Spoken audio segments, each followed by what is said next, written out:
অধ্যায় ৪৯। পরীক্ষা। ১ হরিকনবা, ২ সোমদেব স্বামী, ৩ নানা সাহেব চাদরকরের কাহিনী। প্রস্তাবনা। বেদ ও পুরাণ যেখানে ব্রহ্ম বা সদ্গুরুর বর্ণনা করতে নিজেদের অক্ষমতা স্বীকার করে, সেখানে আমি এক অল্পজ্ঞ প্রাণী সদ্গুরু শ্রী সাই বাবার বর্ণনা কি করে করতে পারি? আমার ব্যক্তিগত মত এই যে এই বিষয়ে মৌন ধারণ করাই উচিত। মুখ থাকাই সদ্গুরুর গুণকীর্তন করার শ্রেষ্ঠ উপায়, কিন্তু তার অসাধারণ গুণগুলি আমাদের মুখ থাকতে দেয় কোথায়? নানা রকমের সুস্বাদু খাবার যদি বন্ধু বান্ধব ও আত্মীয় স্বজন একসাথে বসে না খায়, তাহলে সেসব তেমন মুখরোচক হয় না।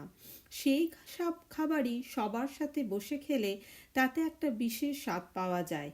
এই সত্যটি সাই লীলামৃত বিষয়েও প্রযোজ্য। এই রসাস্বাদন একান্তে কখনোই হতে পারে না।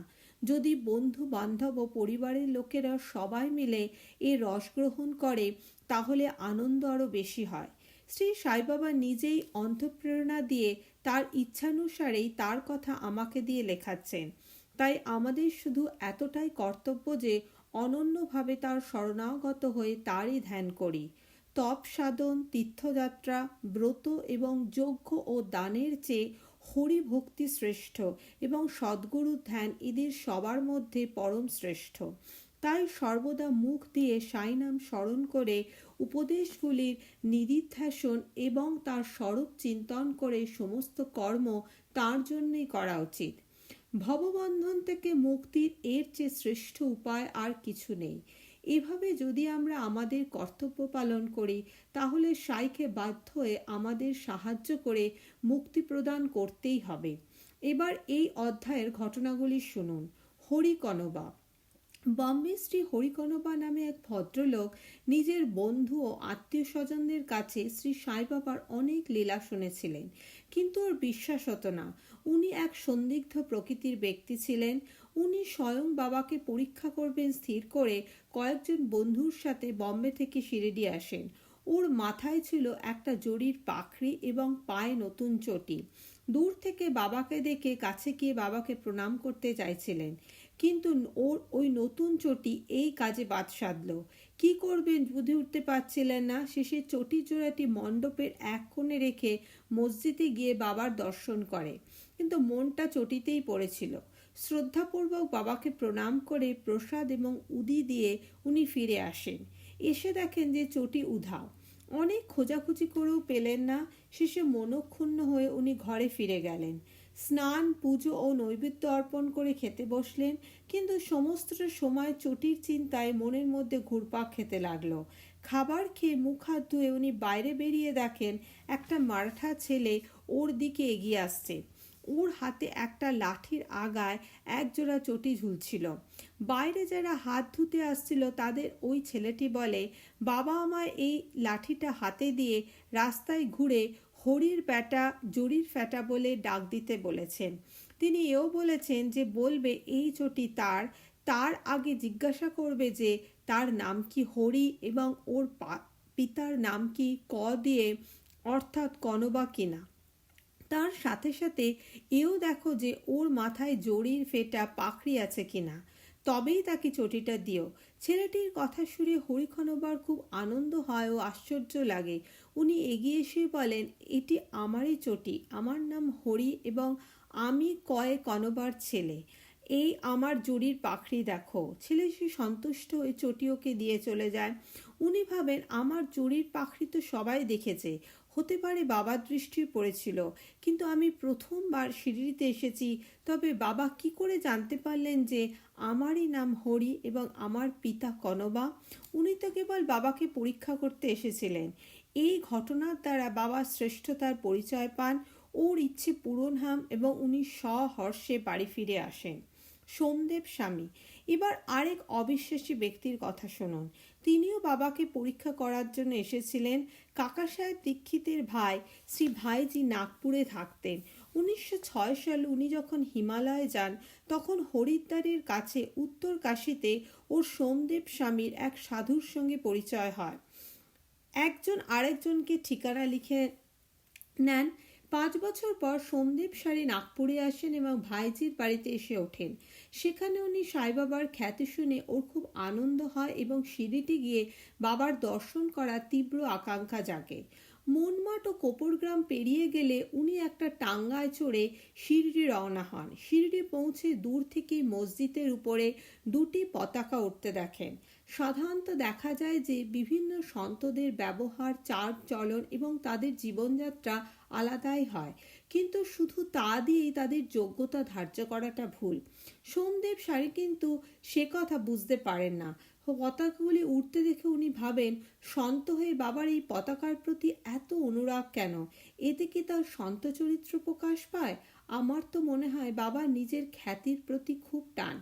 অতএব উনি শিরডিতে বাবার দর্শন করার ইচ্ছে ত্যাগ করে সহযাত্রীদের বলেন, আমি ফিরে যেতে চাই। তখন ওরা বলে, তাহলে এত দূর মিছিমিছি এলে কেন?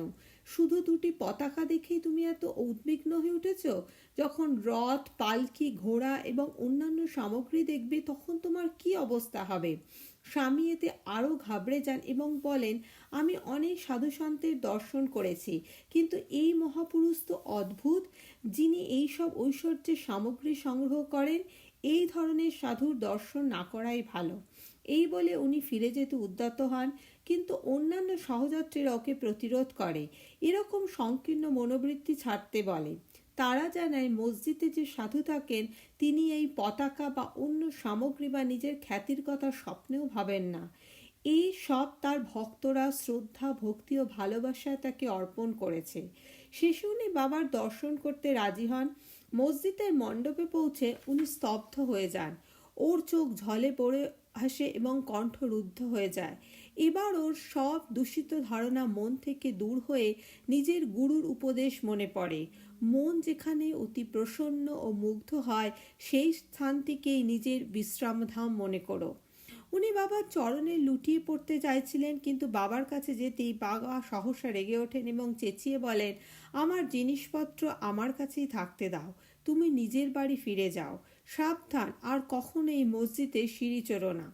এমন সন্তের দর্শন করার কি দরকার যে মসজিদের উপর পতাকা ওড়ায়? এটা কি সন্ত হওয়ার লক্ষণ? এক দণ্ড এখানে থেকো না। এবার সোমদেব স্বামী বুঝতে পারেন যে বাবা ওর মনের সমস্ত কথা জানেন এবং তিনি কত সর্বজ্ঞ। নিজের জ্ঞানের কথা ভেবে ওর হাসি পায় এবং উনি অনুভব করেন যে বাবা কত নির্বিকার ও পবিত্র। উনি দেখেন যে বাবা কাউকে বুকে জড়িয়ে ধরছেন, কাউকে স্পর্শ করছে, আবার কাউকে সান্ত্বনা দিয়ে প্রেমপূর্ণ দৃষ্টিতে দেখছেন। সব ভক্তদেরই উদি প্রসাদ দিয়ে সব রকমভাবে আনন্দ দিচ্ছেন। এই সব দেখে ওর মনে হয়, আমার সাথে এমন রুক্ষ ব্যবহার কেন? গভীরভাবে চিন্তা করার পর বুঝতে পারেন এর আসল কারণ আমার অন্তরের বিচারধারা। এর থেকে শিক্ষা গ্রহণ করে আমায় নিজেকে বদলানো উচিত। বাবার রাগও আমার জন্য আশীর্বাদ স্বরূপ। বলা বাহুল্য, উনি বাবার স্মরণে গিয়ে তার পরম ভক্ত হয়ে ওঠেন। নানা সাহেব চাদরকর। এবার নানা সাহেব চাদরকরের কথা লিখে হেমন্তপন্থ এই অধ্যায়টি শেষ করছেন। একবার বাবা নানা সাহেব মহালাসাপতি এবং অন্যান্য লোকেদের সাথে মসজিদে বসেছিলেন। সেই সময় বিজাপুর থেকে এক মুসলমান ভদ্রলোক সপরিবারে শ্রী সাইবাবার দর্শন করতে আসেন। বোরখা পরা মহিলাদের লাজুক ভাব থেকে নানা সাহেব সেখান থেকে চলে যেতে চাইছিলেন, কিন্তু বাবা ওকে সেখানেই বসে থাকতে বললেন। মহিলা দুটি এগিয়ে এসে বাবাকে দর্শন করেন। এদের মধ্যে একজন নিজের মাথার ঘোমটাটি সরিয়ে বাবার চরণে প্রণাম করে আবার ঘোমটা দিয়ে মুখ ঢেকে দেন। নানা সাহেব মহিলাটির অপরূপ ও বিরল সৌন্দর্যের প্রতি আকৃষ্ট হয়ে আরেকবার সেই রূপ দেখার জন্য লালায়িত হয়ে ওঠেন। মহিলাটি চলে যাওয়ার পর নানার মনের অবস্থা জেনে বাবা ওকে বলে, নানা, মিছিমিছি কেন মোহিত হচ্ছ? ইন্দ্রিয়গুলোকে নিজেদের কাজ করতে দাও। আমাদের তাতে বাধা দেওয়া উচিত নয়। ভগবান এই সুন্দর জগৎ নির্মাণ করেছেন, অতএব আমাদের কর্তব্য তার সৌন্দর্যের প্রশংসা করা। এই মন তো ধীরে ধীরে স্থির হয় এবং যখন সামনের দরজা খোলা আছে তখন পিছনের দরজা দিয়ে প্রবেশ করার কি দরকার? চিত্ত শুদ্ধ হতেই কোনো কষ্ট অনুভব হয় না। যদি আমাদের মনে কোনো কুবিচার না থাকে তাহলে কারো কাছে ভয় পাওয়ার কি দরকার? চোখ দুটিকে নিজের কাজ করতে দাও। তার জন্য তোমার লজ্জিত বা বিচলিত হওয়া উচিত নয়। সে সময় শ্যামাও সেখানেই ছিলেন। উনি বাবার কথার তাৎপর্য বুঝতে পারেন না, তাই মসজিদ থেকে ফেরার পথে নানাকে এই বিষয়ে জিজ্ঞাসাবাদ করেন। ওই পরম সুন্দরী সৌন্দর্য দেখে উনি যেরকম মোহিত হয়েছিলেন এবং সেই মনোকষ্ট জেনে বাবাকে যা উপদেশ দেন তার সম্পূর্ণ বৃত্তান্ত নানা সাহেব শ্যামাকে এইরূপে বোঝান। আমাদের মন সর্বদাই চঞ্চল, কিন্তু আমাদের তাকে লম্পট হতে দেওয়া উচিত নয়। ইন্দ্রিয়গুলি তো সব সময় নিজের বিষয় পদার্থের প্রতি ধাওয়া করে, কিন্তু তার পিছনে আমরা যেন ধাওয়া না করি। এইভাবে অভ্যাস করলে চঞ্চলতা জয় করা যেতে পারে।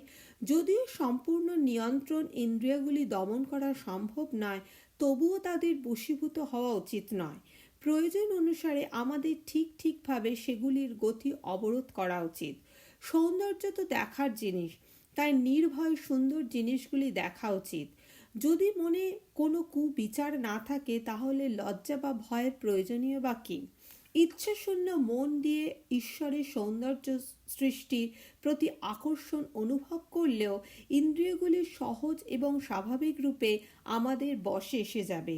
তখন বিষয়ানন্দ উপভোগ করার সময়ও তোমার ঈশ্বরের কথাই মনে পড়বে। যদি মনকে বাহ্য ইন্দ্রিয়গুলির পিছনে ছেড়ে এবং সেগুলিকে লিপ্ত থাকতে দাও, তাহলে জন্ম মৃত্যুর পাশ থেকে কখনো মুক্তি পাবে না। বিষয় পদার্থ ইন্দ্রিয়গুলিকে সব সময় পথভ্রষ্ট করে।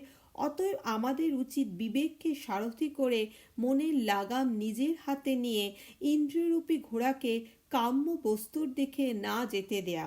এইভাবে বিবেকরূপী সারথির সাহায্যে আমরা বিষ্ণুপদ প্রাপ্ত করতে পারব। সেটি হলো আমাদের আসল পরম সত্যধাম, এবং সেখানে গিয়ে প্রাণী আর কখন এখানে ফিরে আসে না। শ্রী সাইনাথার্পণ নমস্তু। শুভম ভবতু।